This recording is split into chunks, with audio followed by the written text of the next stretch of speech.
Well, like I've told the prison story probably three times just today. You know, it was definitely a memorable part of the whole 3 weeks of being in England,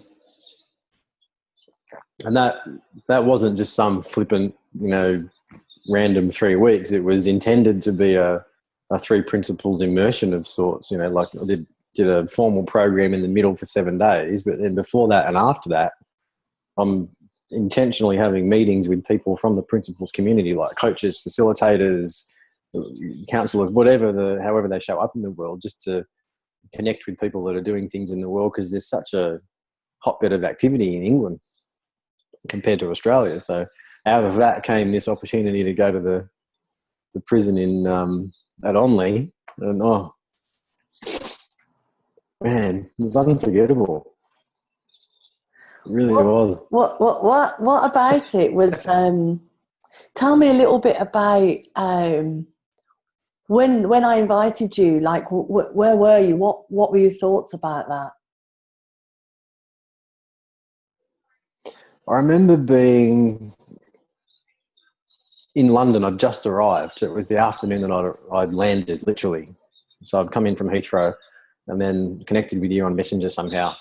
And you said, hey, I'm not sure if it was then or a couple of days prior, but hey, we had this idea to catch up for coffee, but how about we go one better and you actually come to the prison and sit in on the group? And I thought, oh, I'm like, I can't say no to that, but I kind of want to.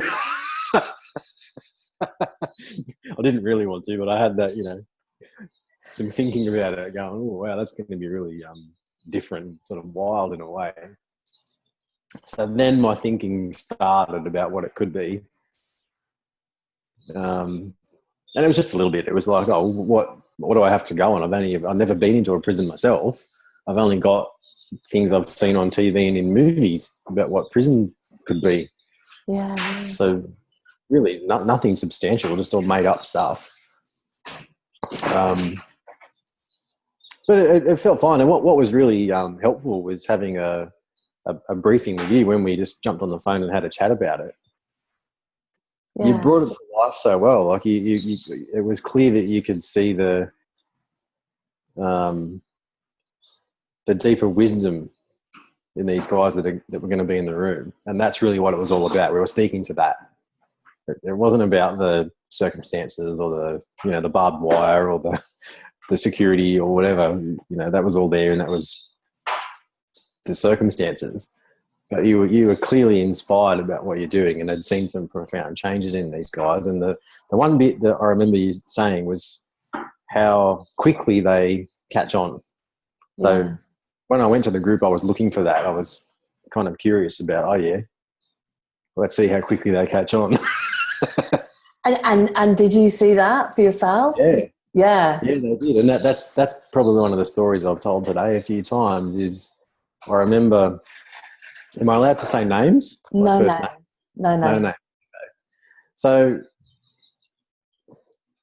I'll just start from the beginning. Like arriving was sort of everything I could have imagined it to be from movies and TV. Like it was drab, it was dull, it was clearly like an institution with high walls, barbed wire, layers and layers of security. It looked old, it looked a bit run down, and it was like, this is a prison.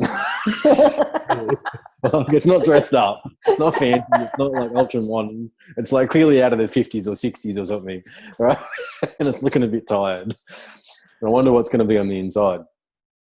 So, went through the multiple layers of gates and things to get through, and put my stuff in the locker, and it's just me. Like, there's nothing left. I've got nothing on me. It's just me and some clothes.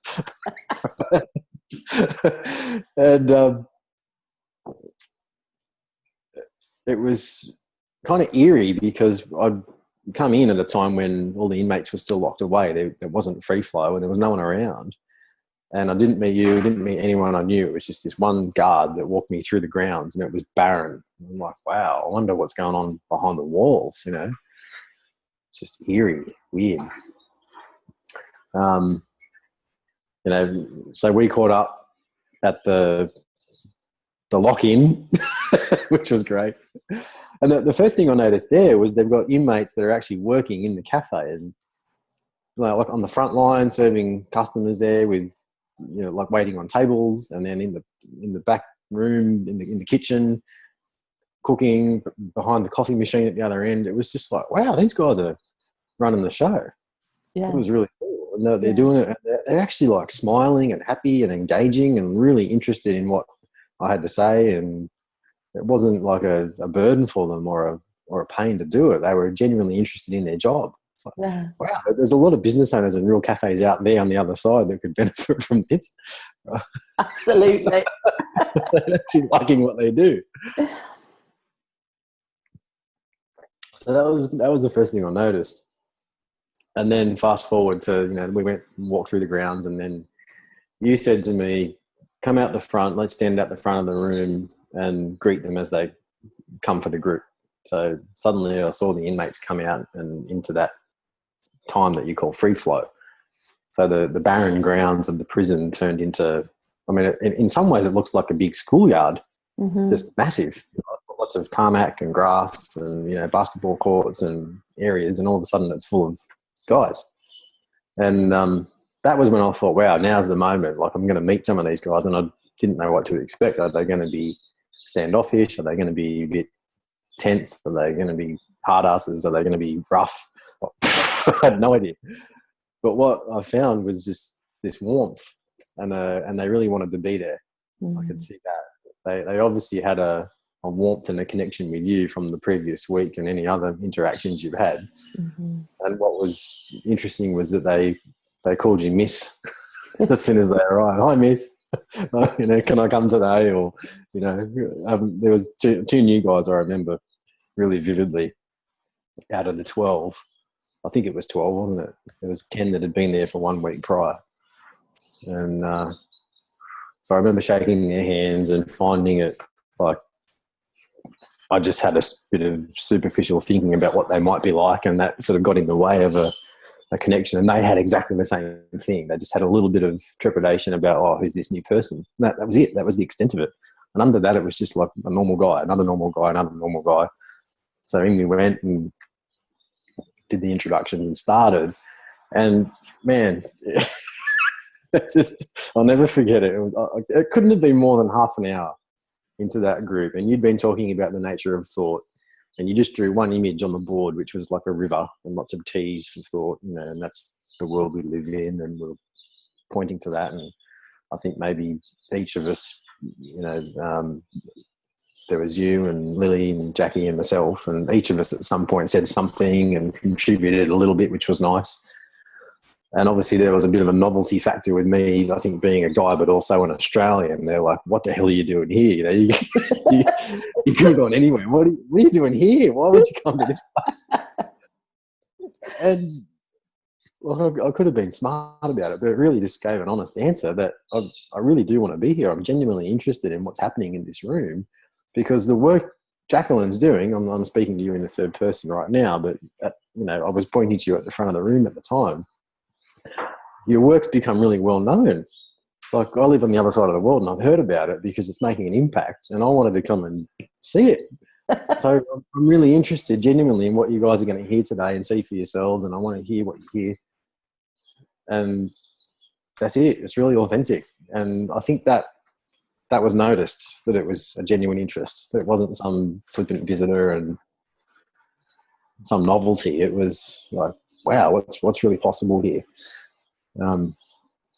So anyway, you'd spoken for, it couldn't have been more than half an hour. And I remember one guy, it was his first experience of it, and probably the first time he'd experienced anything like that in his life. And he sat back and said something to the effect of, oh yeah, I can see that everyone's out there trying to change the world, but the only thing we need to change is inside ourselves. Yeah. Right? And I'm going, WTF. And I looked at you, and you're saying the same thing without saying it. Jackie's saying it, Lily's saying it. We're all like, huh? I know. And it was that moment that I just realised how innate this is. It's always there, just underneath the awareness. And with a quiet mind, it just tilts the odds of seeing it more quickly. and these guys just happened to be ready and willing to hear something true. And then it happened. It was that easy. It was so quick. And you could see it on his face. It wasn't some idea that he'd read in a book. It was like he's just seen something that changed him. So, Oh, God love him. Really, it was a real standout. I'll never forget it. So that was only like in the first section of 3 hours. And then we had this lovely dialogue and everyone contributed. And at times it got a little bit heady and a little bit egotistic, which is always going to happen. And I think you pulled it back really brilliantly to why we're here. We're not here for that. We're not here for content versus content. We're here for... I've lost your voice. It's back now. But I lost you for that last bit. So it got a bit heady. Yeah, at times it got a little bit heady and a little bit adversarial, like not in a bad way, but just in a normal way. You know, when people argue content versus their content, what they see, and you did really brilliantly to pull it back to no, we're not here for that. We're here for what's true for all of us. Let's talk about the process again. And it was great how you kept pulling it back to that. And they go even back, though, don't they? They go back with you. That's what's fascinating to me, and what I think is helpful when facilitators come in, and obviously they do this work experience with me, that they see that they want to. Like, people don't really want to argue their content. They see that that's a debate and that's about ideas. They want to hear truth. So people go really easily back to that space, don't they? I think that's so cool. It is cool. And it's cool to be reminded of it as well, because even as a facilitator, I know I go get lost in the content and it's so tempting and so like juicy. And then you go, oh, no. There's no power there. Yeah. So to see that play out in this group was really cool. And you're right, how quickly they could come back to what was impersonal and true.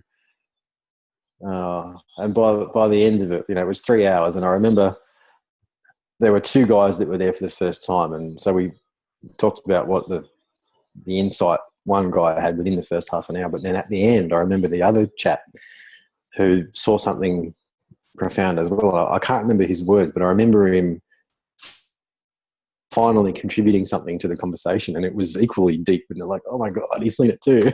Really, it's going to be so within reach, you know. And it's not about how smart you are or your intellect or whatever. It's just common for everyone. So ordinary. Yeah. And is that what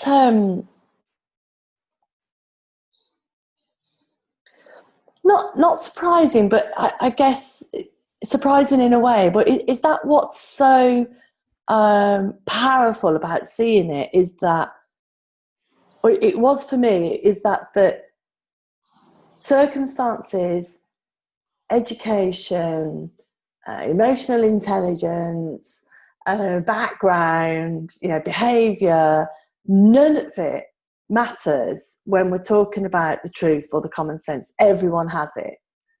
When you work with that population, you get to see that up front, don't you? And it can no longer be a concept or a nice idea. It's like, you see, it's really true.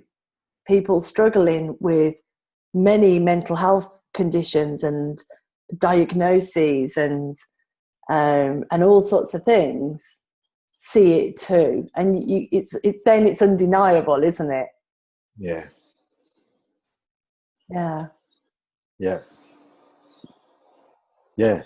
Really, it's the ultimate leveler. It's because it's before all that, isn't it? It's impersonal. Sure, it's before content. It's before any manifestation of how we show up and what we appear to be. It's behind all that. It's the engine room of all that. Yeah. That we've all got. And I saw it in this group. Yeah. Wow. It was just amazing. And there was a practical outcome of that inquiry, as I saw it, was that they primarily, I mean, not completely within each individual, but certainly at a group level and compared to where the group started. But by going on the inquiry and seeing what they saw, the group dropped, like every individual dropped into a calmer, more balanced state in themselves. And the byproducts of that were different. So the conversation at the end was more gentle, was more curious and contributive rather than adversarial and content versus content. But then right at the end, this was like the most, oh my God, was when it came time to say goodbye. I think it was just one of them stood up and came to me and shook my hand and gave me a hug. And I didn't initiate any of it, and I wasn't looking for it. I wasn't against it. It just surprised me that they took the initiative, because these are prison inmates in my head, right? And it's like, what's etiquette for saying goodbye? But I really felt a really strong sense of mateship with every one of them. Nice. Like, it was only 3 hours, but the connection was really like friends. I could have sat and had a great conversation with every single one of them. Yeah. Because when thinking dropped away, that's all that was left, was just, hey, we're all in this together. We're all the same here. We've got the same wisdom and intelligence, and I just felt like these guys are so, it moves me now thinking about it, but I just saw their innocence behind the story and the sense of relief that they felt in having a small group of facilitators and human beings come into that room and speak to them about what's right with them. And how one guy in particular articulated that so well. He was a really vocal guy for the group and contributed a lot, which was great. And he said it so well at the end. He goes, I love this because everything else we ever do, conversations with guards, the chit-chat between ourselves and the conversations with other counsellors and psychotherapy and everything else we've ever done, has always been about what's wrong with us and what we did in our story. But you guys come in here and you listen, and we can tell you actually want to listen to us. You're not talking to us, you're listening. And something about you see what's right, or, you know, and that's, I mean, it can't get any better. It can't get any better. And it was so bloody easy, because it's just what happens when you see the truth, right? My God, yeah. I'll never forget it. I'll never forget it. Why? That's absolutely perfect. Brilliant. Very moving. Thank you. Why?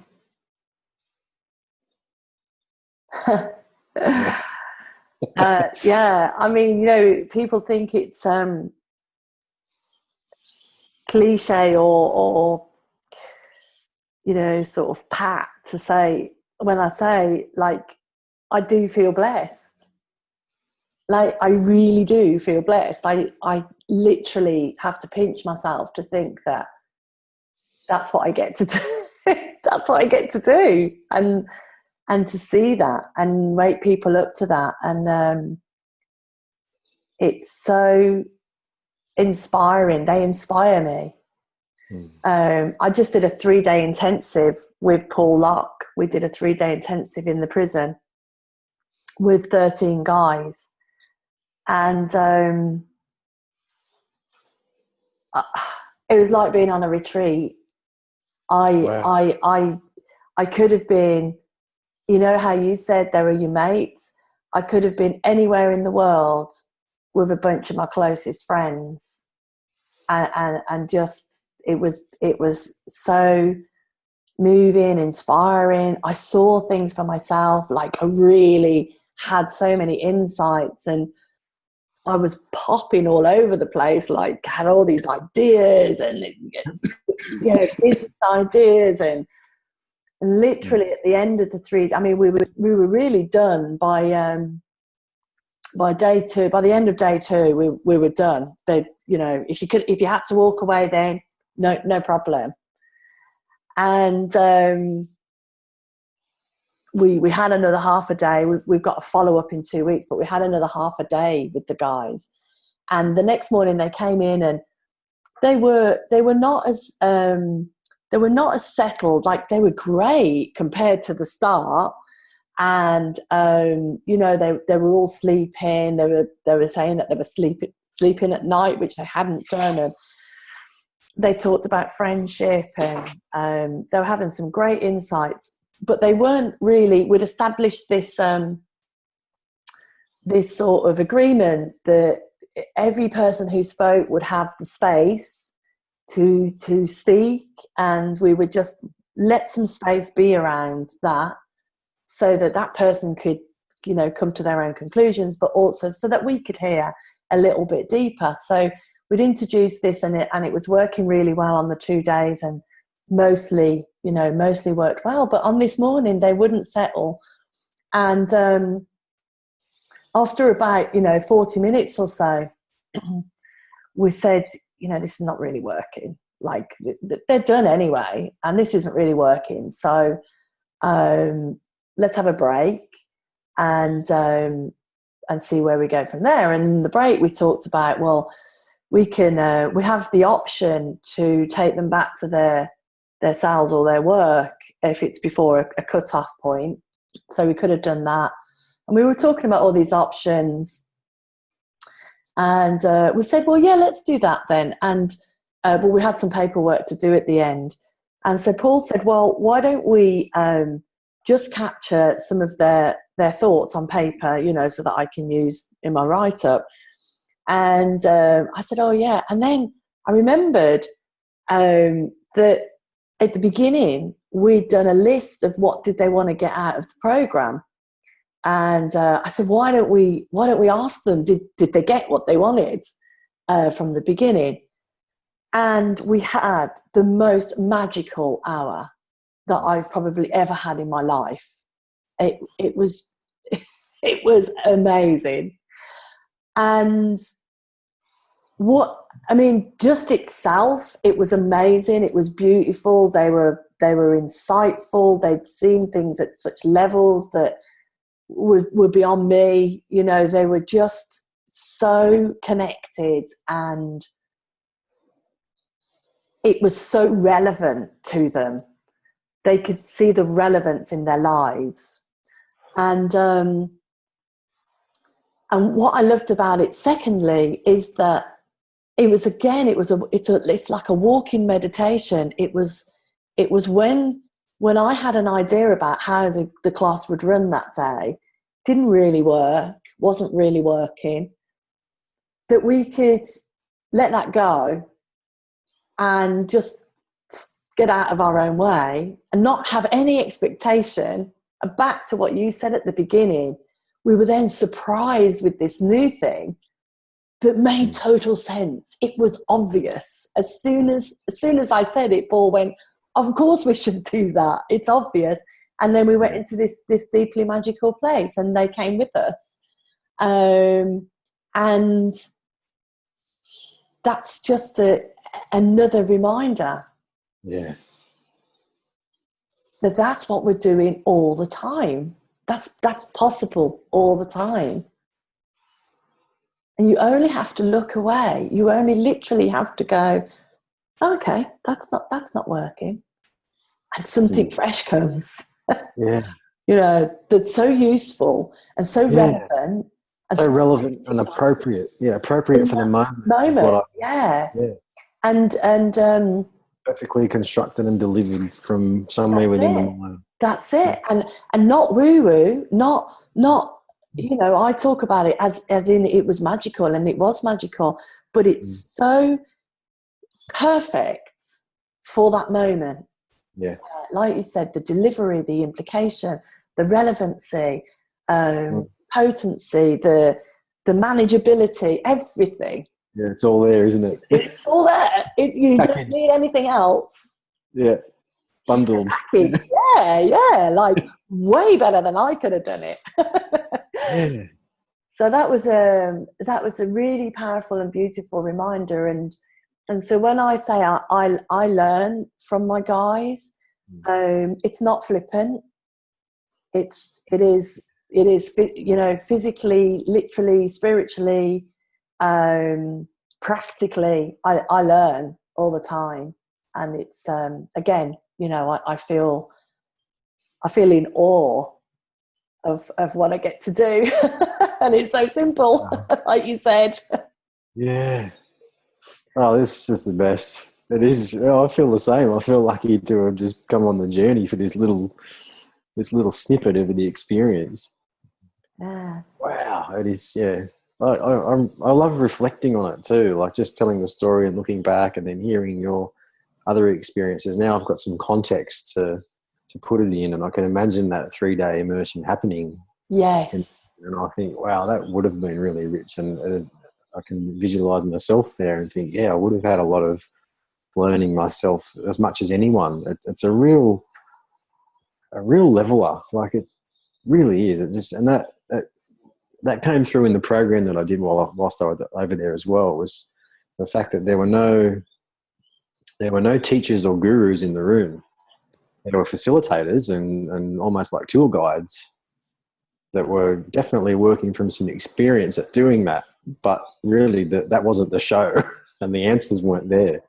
The wisdom was inside everyone, and it was just giving them a space to see it and realize it within themselves and remember.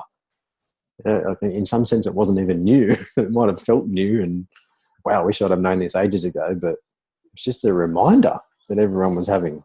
Yeah, nice. And on reflection, it's like, yeah, it's just it's extraordinary, but it's so ordinary. It's so always there, so normal. Yeah. We just spend so much time in our head away from that seeing and that knowing, that it starts to feel a bit like special and unfamiliar or rare. But isn't it nice to come back to having that as normal? Yeah. Oh, for sure. Yeah. Yeah. Yeah. How true. That's been really cool, Craig. I really, really appreciate you doing this with me. And so when I set this up at the beginning, one of the things I didn't say is that I was inspired to do this with you, and then I thought, why wouldn't you just do that with everyone that comes in and is impacted? And so it's one of those things that I think, okay, this is something that's way beyond my current understanding that I'm just doing, and it will make sense at some point. So I'm really grateful. It's really helpful. So thank you. Thank you.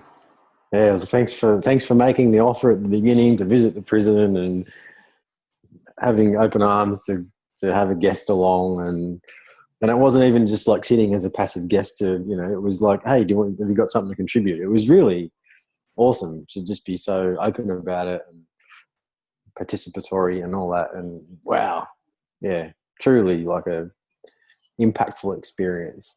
And I hope this helps other people get a sense of what's on offer, because if they haven't had the opportunity to go in and actually sit in on the group, but maybe it's people that are listening to this that are considering having you and other people come in and facilitate some groups in new places. Wow, like I hope this brings it to life, because it's like the best thing ever. You've got to do it. Just do it. Just do it. Thank you. So much simpler and more powerful than anything else. Yeah. It really is. It's like there's a moment when you see it and you go, oh, dude, oh yeah, oh. I know. If only I'd have seen it sooner. I know. That's what a lot of the guys say. Why haven't we been taught this? Why haven't we been taught this before? It's so obvious. You and me both, man. Yeah, that's it. That's how it feels. Yeah. Look, I don't know what's next either, but I'm feeling particularly inspired to. I mean, I don't know that I'll seek opportunities to do this in Australia, but I'm certainly open to that possibility, which I'd never been open to before. But to do this kind of work, or even to share the impact of this work in other contexts, like I'm particularly keen to get into some business groups and do this work with them, which is the direction I've been moving in, but have these experiences to draw on and tell them, hey, you know what, like, because, you know, they're a bit intellectual and they think they know things and they're going to argue. Right? It's like, hang on a second, you maybe not so smart. Yeah, that's true. Yeah. Just get out of your own way and you'll see what we're on about. Yeah. So, yeah. Cool. I'm very keen to keep in touch with you and be part of your journey. So let's do that. Let's check in occasionally and this sort of time works for both of us, doesn't it? So that's cool. Yeah, that's for sure. Yeah. And look, I'm really curious too to talk to you more about the not in any great depth, but just to explore the form that you put around it to get the project up and running and to get it into the prison and you know, tick all the boxes and have them get what they need. Yeah. Well, let's have that conversation because we won another prison, by the way. We got the prison. Yeah, we got the prison next door, which is a category B sex offenders prison. So that's going to be interesting. That will be interesting. Yeah, you know, I have some thinking about that too. So that's cool. But I had thinking about this, so you know, and that's been blown out the water. So, I just go with it. And then of course with this roadshow and the work we've done getting in with this charity, it's who have introduced us to these prisons. That's quite a good business conversation about the form part of it. So definitely let's have that conversation. And in fact, let's have that conversation and film it. Yeah. Because again, I think that there's valuable practical stuff that not necessarily people then can go and do, but that can show you how you can create form from it. And really, you know, like dropping your whole ideas about what it should look like and just going with where you are, you know, like, so with the new prison, it's something different again. It's come from the learning and it's something different again. And when I approached them, for instance, just really quick snippet, when I approached them, we were doing 10-week programs in the current prison.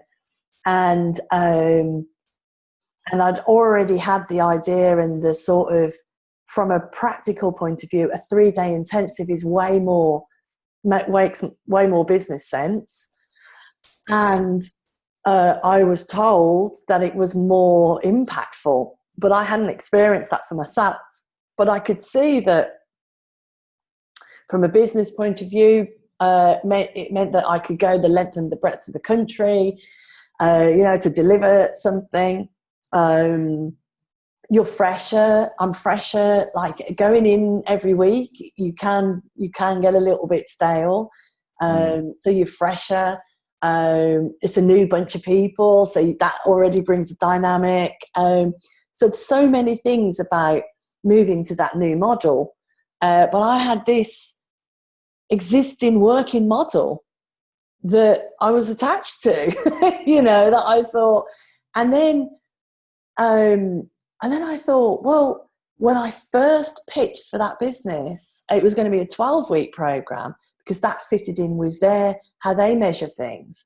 And even on week one, I suddenly thought, 12 weeks is too long. Like they're really quick. We'll do 10. So then it became 10. But I forgot that I made that up. So when I was pitching for more business, like I had this in my mind, I was thinking, how am I going to fit this in? And that's why then, from a practical point of view, I thought about this 3 days. So I sold that next bit of business as several 3-day intensives over the course of a year without truly knowing the impact, but just from a sense of, that just makes sense. And initially, when I went to pitch it, I was like prevaricating between 10 weeks, which I know and I trust and I can talk to, or 3 days, which I've had an experience of, but It's okay. And I decided that, no, I'm going to go with the 3 days, like it or lump it. This is our model. This is our business model. So it's like that moment of, and then I stood on that as this is what we do. So that the next time I pitched it at this one I were doing the roadshow for, it was like all the objections of you won't be able to get the men and they won't stay long enough and they'll fidget and so on and so forth, were irrelevant because I was standing on that. This is what we do. And it was almost live or die by that.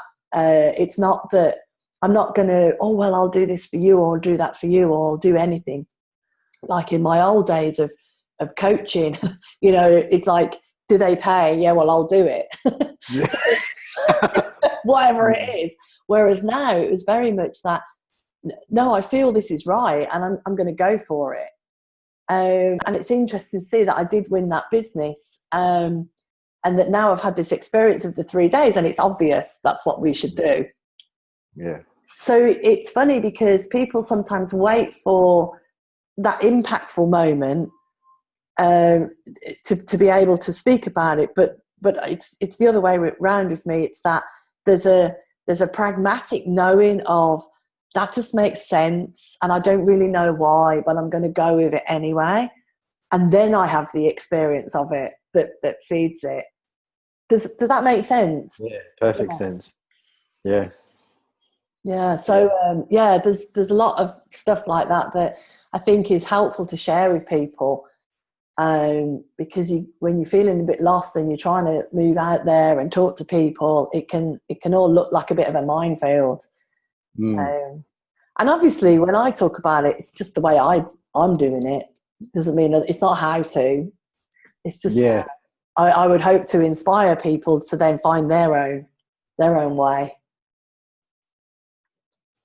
Oh, it's such a good story, really.